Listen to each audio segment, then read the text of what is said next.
At What Matters, we see a lot of key results from different organizations, and it's really a special moment when folks share them with us because it's giving us a peek into the different milestones and steps that they think that they're going to have to accomplish to get towards their goal. When I look back at those conversations, those review sessions, there are a set of patterns that emerge from the feedback that we're giving, as well as the great kinds of key results that we see. So over the next two lessons, we're going to tell you what those are. The first piece of advice is that OKRs work as a set. The objectives are paired with these key results. And so you got to check, do these key results, if I accomplish them all, have I met my objective, or am I on my way to my objective? And if that doesn't hold true, then it likely means you're missing a key result, or you need to change a measure or something about them. And because they are a set, when you change one key result, you may find yourself adjusting others. So think about them as a complete package. The second thing I want you to think about is what defines success? OKRs have been adapted by every organization that's used them over the years. When they started out at Intel with Andy Grove, there was just one type of OKR, kind of a stretch OKR. And Google adopted the system. They created two, a committed OKR as well as an aspirational one. Here at What Matters, we've added a third one called a learning OKR. And each of these OKR types articulate an agreement that we have with each other as a team.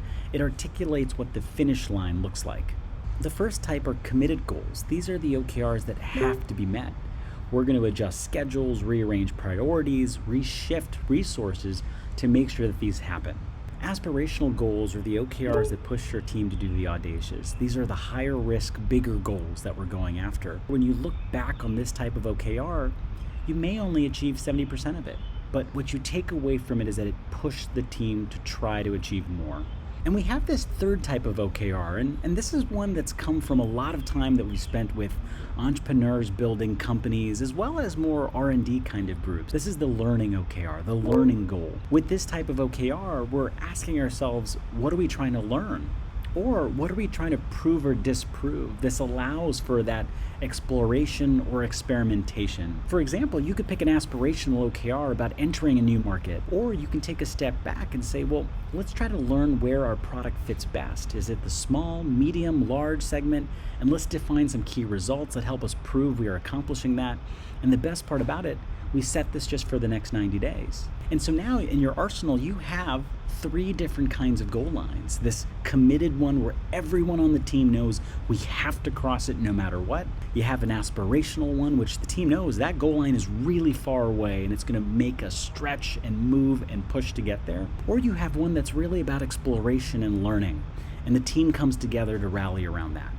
Remember in the last lesson when we talked about the different kinds of key results, the inputs, the outputs, and the outcomes? Well, a really good exercise to do is to actually try to articulate the three kinds. When you have your objective, what kinds of inputs will help you get there? What kind of outputs help you get there? And what kind of outcomes? Because when you have key results that cross that full spectrum, you get more to pick from. And so as an example, let's imagine you're a political organizer and your objective is to get your candidate elected. And so we're trying to brainstorm a few kinds of key results. And so one could be an input, right? These are the things we control. And so let it be the number of doors we knock on, because we know we can control that. We could come up with some output key results. I knock on those doors, that's the input. The output could be that person committing and saying, I'm gonna vote for that candidate. And let's come up with an outcome key result. And in our case, the outcome is the number of votes for our candidate. And as we look at each of these three key results that we came up with, we've got to look back to our objective, which was to get our candidate elected. The input that we picked is something that we control, and so that's its strength. The output is the result of that action. All those knocks on those doors are people committing to us. The outcome, here in the case, the number of people that vote, is really powerful, but if our objective is to get this person to win, that kind of outcome key result, we may find out things way too late. It's up to us to pick the right set of these to create the perfect OKR that guides our team. Before we wrap this lesson, I'd love to summarize. The first big piece of advice is that OKRs work as a unit. You've got your objectives and key results, and they've got to work together. Also, be really thoughtful about the definitions of success. Where are you drawing that finish line? Is this a committed goal, an aspirational goal, or more of a learning exploration one?